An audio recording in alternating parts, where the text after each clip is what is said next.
ተልእኮተ አርድእት ጸሎተ ቅዱሳን የተቀበለ እኛም በዚህ በመድረኩ ላይ ያቀረብነውን መስዋዕታችንን፣ ጸሎታችንን፣ ቅዳሴያችንን ወዶ ይቀበልልን።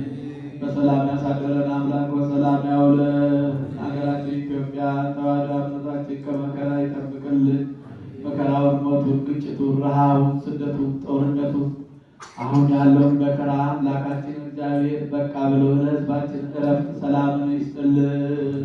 ሰላሙ አንድነቱን፣ ፍቅሩን፣ መተሳሰቡን ለሕዝባችን ይመልስልን።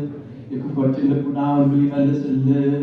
አምላካችን እግዚአብሔር የሕዝቡንም ልቡና እንዲያደርግልን በቸርነቱ የመጣውን መከራ ሁሉ በቸርነቱ ይመልስልን። ሰላም ያሳደረን በሰላም ያውለን። ከእመቤታችን ከቅድስተ ቅዱሳን ከንጽሕተ ንጹሐን ከድንግል ማርያም ረድኤቷን በረከቷን ያሳድርብን።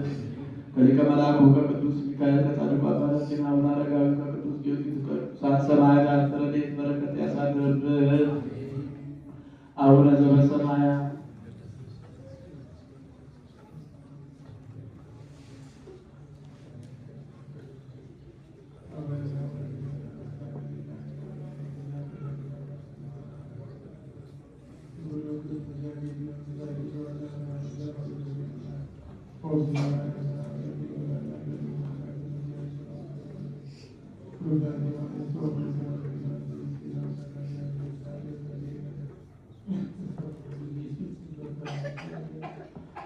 ቅዱስ አምላክ ሆይ እናመሰግናለን። ነፍሳችንን ፍጽምት የምታደርግ ሕይወታችንን የምትሰጥ የማይጠፋ መዝገብ የአንድ ልጅ የመድኃኒታችን አባት ያንተን ፈቃድ የሚናገር በአንተ እንድን ዘንድ ወደሃልና አቤቱ ልባችንን ያመሰግናል። ያ በኃይሉ የአሕዛብ ፍጹም የአሕዛብ ጸጋ አጠረ የቅን እውቀት የስሑታን ጥበብ ነፍስን የምታድን ለተዋረዱት ክብር ሀገራችን የጻድቃን ምርኩዝ ለተሰደዱት ተስፋቸው ለሚታወቁት ጸጥታቸው አንተነ የፍጹማን ብርሃን የሕያው አምላክ ልጅ ከሰም ከማይለይ ጸጋ አብራልን። መተከልን መጽናትንን መታመንና ጥበብን የማያዘነብል የሃይማኖትን ኃይል የማይለወጥ ተስፋን የነፍስ እውቀት ለትሕትናችን ስጥ አቤቱ እኛ ባሮችን በሚገባ ዘወትር ንጹሐን እንሆን ዘንድ